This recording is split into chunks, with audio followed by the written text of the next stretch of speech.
Here I am with the investigative reporter for The Candor. Terry Crowley was on top of this issue. Terry, can you separate the facts from the fiction right now? Well, there was this problem last night on campus.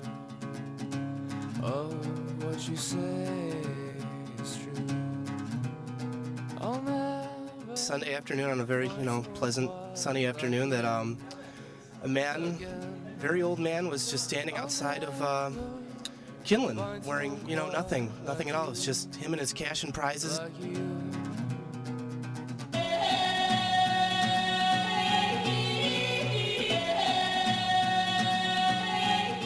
Can you tell me how traumatic this experience has been for you? This is a very traumatic experience. I was playing Madden at my buddy's place. According to my eye, I see this naked guy walking through the courtyard. I mean, things were just flopping around. I don't even really want to talk about it that much. That's enough.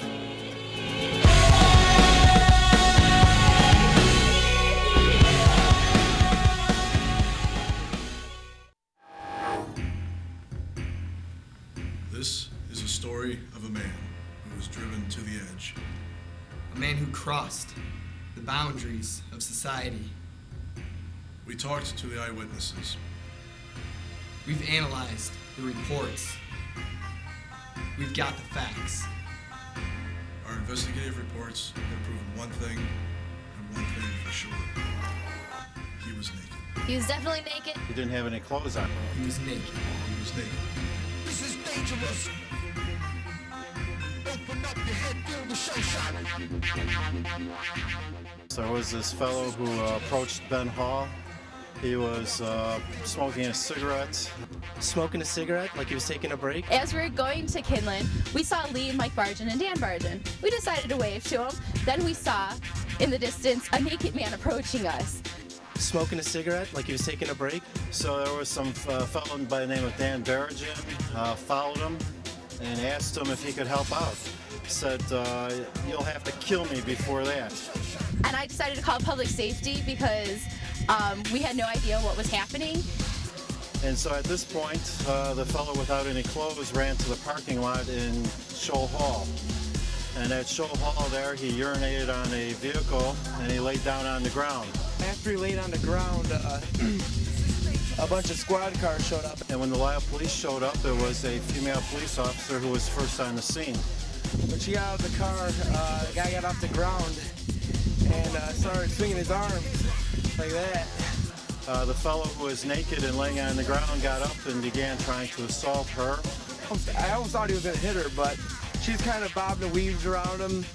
She pushed him on the chest, and then he kind of settled down and laid back on the ground. And then about 4 more squads showed up, and all the cops got out and then surrounded him. And they must have planned it because all at one time they circled him, and they all jumped on him.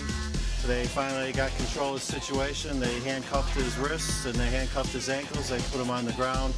And then they wrapped him up in a blanket and threw him in the ambulance.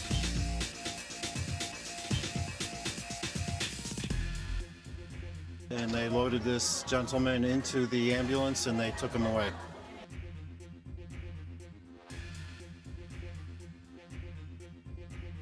And then they just told everyone to get out of there. And that's all I really know. It's very disturbing. Do we have a name? No, we just call him Naked Old Guy. Here we are a day after the madness of the naked men sighting, and apparently our university has already taken some strong actions towards Homeland Security. As you can see, all around us starts here, goes all the way around to Colbeck, and all the way up to Newsel, and all the way over to where the stadium is going to be. They've put up these, looks to be about 2-foot high barriers. Now, as we all, 4-foot barriers, as we all know, anything above a foot, a naked man is going to trip over.